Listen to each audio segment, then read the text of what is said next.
নমস্কার, আমি Sharmistha. Raise of ইন্সপিরেশনের একটি নতুন ব্লগে আপনাদের সবাইকে স্বাগত। আশা করি সবাই ভালো আছেন। আজকে রবিবার, দিনটা শুরু হলো ফুলকো লুচি আর আলুর বাটি চচ্চড়ি দিয়ে। বাড়িতে গেলেই মা একবার না একবার এই আলুর বাটি চচ্চড়িটা বানায়। মায়ের হাতের এই আলুর বাটি চচ্চড়িটা দুর্দান্ত লাগে খেতে।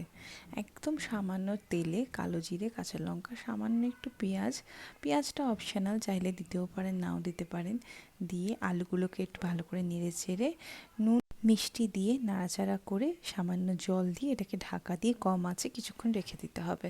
ব্যাস, হয়ে গেল আলুর বাটি চচ্চড়ি। চাইলে একটুখানি ধনেপাতার কুচি ওপর থেকে ছড়িয়ে দিতে পারেন।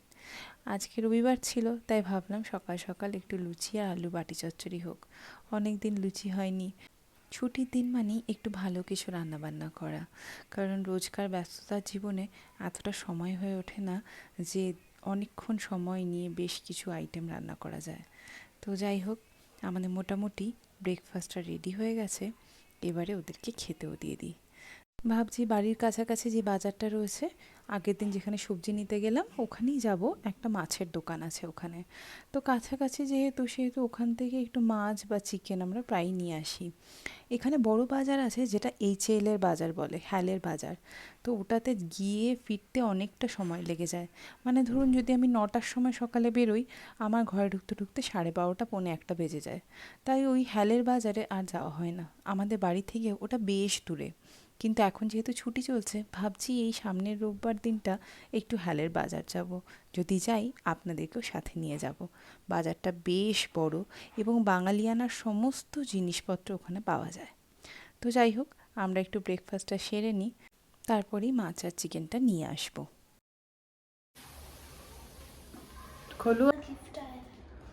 क्या गिफ्ट आया है? बहुत सारे अच्छे अच्छे बहुत यूजफुल गिफ्ट है। आप खोलो। ওরে বাবা রে, কি ये এসছে গো! पापा का और ये मेरे लिए। আচ্ছা, লাইটটা জ্বালাও তো দেখি। ये तो ये मैंने दिया, ये पापा। আচ্ছা, এদিকে এসো, এদিকে এসো। এটা কি জিনিস? Look good, do good.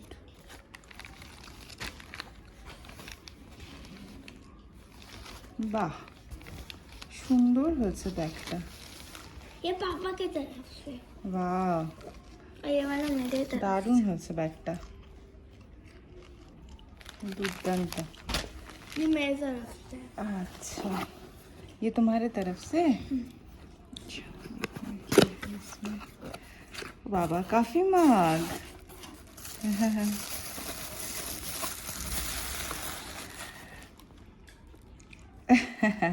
Thank you মামা। চলে এসেছি আমরা বাজারে। তো এখানে মাছের এই একটাই দোকান আছে। তো এখানে রুই, কাতলা, চিংড়ি, মোটামুটি কিছু মাছ রয়েছে, কিন্তু বেশিরভাগটাই সব বরফের মাছ। মানে জ্যান্ত মাছ পাওয়াটা খুব মুশকিল এখানে। তো রুই কাতলাটা এখান থেকে আমি অতটা ভালো লাগে না আমার নিতে। তো ওই যে রূপচাঁদ মাছটা দেখছেন, তো ওই রূপচাঁদ মাছটাই ছোট একটা সাইজ ভাবছি নিয়ে যাব। তো কারণ রূপচাঁদ মাছটাই খেতে বেশি ভালো আর স্বাদটাও বেশ ভালো। তো যাই হোক, চলুন, ওই যে মাছ প্যাক হয়ে গেল, নিয়ে নিলাম। ফেরার সময় ভাবলাম এই ডাব কাকুর কাছ থেকে ডাব নিয়ে নিই একটু, যা গরম পড়েছে। এবারে যখন কলকাতায় গেছিলাম, মাঝে একদিনের জন্য ব্যারাকপুর গেছিলাম। ওখানে ডাবের জলটা খেয়ে মনে হলো ফুটন্ত নোনতা জল খাচ্ছি। যা বাজে অবস্থা, কি আর বলবো। যাই, ডাবের জলের থেকেও বেশি আমার কিন্তু ডাবের শাঁসটা খেতে সব থেকে বেশি ভালো লাগে।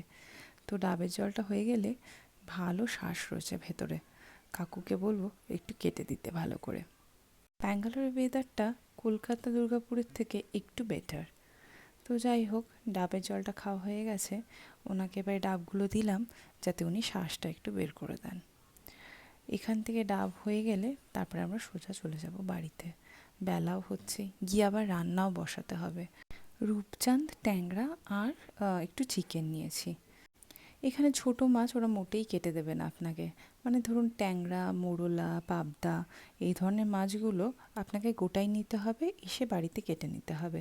আপনি যদি রুই, কাতলা, তারপরে পমফ্রেট এই ধরনের মাছ নেন, তাহলে ওরা সেটাকে কেটে দেবে। তো কী আর করা যাবে, বড় মাছ যেহেতু আমার খুব একটা পছন্দ নয়, সেই জন্য ছোট মাছই নিয়ে এলাম।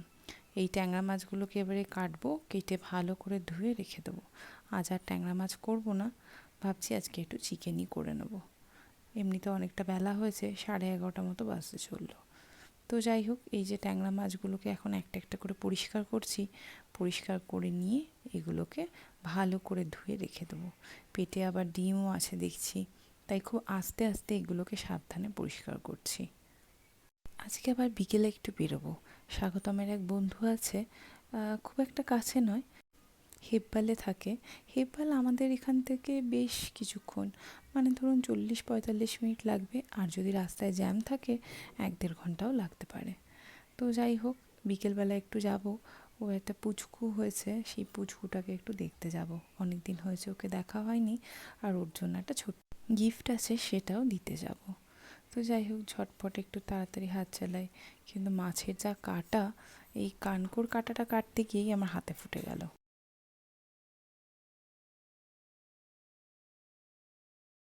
চলুন আমরা বেরিয়ে পড়লাম ওদের বাড়ির দিকে।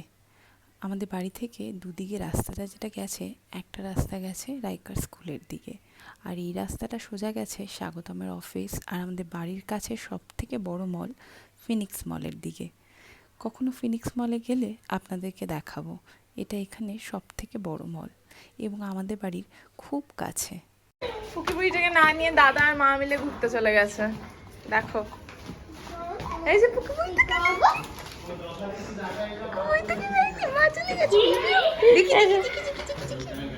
চল। না না ওটা বোন বার করেছে বাবা। Hello? Hello Hello? Hello. Yeah. ওই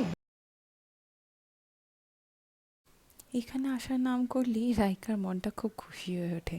অনেক দিন পর রাজাবাবুর সাথে দেখা হবে, দুজনে একটু খেলার সময় পাবে। যাই হোক, বেশ আনন্দে ঘুরে বেড়াচ্ছে দুজন নিচে। বেশ সুন্দর একটা সময় কাটিয়ে এবার আমাদের ফেরার পালা। বেরোতেই যাব, একজন ভদ্রলোক এদিকেই হেঁটে আসছিলেন, এখানেই থাকেন কাছাকাছি। তো যাই হোক, পেটটাকে দেখে সবাই বেশ খুশি হয়ে উঠল। কি মনে হলো স্বাগতমের দিকে দৌড়ে গেল। ওরা বোধহয় গন্ধ পায়, জানেন তো। আসলে স্বাগতমদের বাড়িতে আগে অনেক কুকুর ছিল, আর ও ভীষণ ভালোবাসে কুকুর। তো যাই হোক, খুব ভালো। কি নাম? ম্যাগি। ম্যাগি। আজ তাহলে আসি। আমার ভিডিওটা ভালো লাগলে একটা লাইক করে দেবেন। যেতে যেতে রাইকা একটা গল্পের বই উপহারে পেল। সবাই ভালো থাকবেন, সুস্থ থাকবেন, আবার দেখা হবে।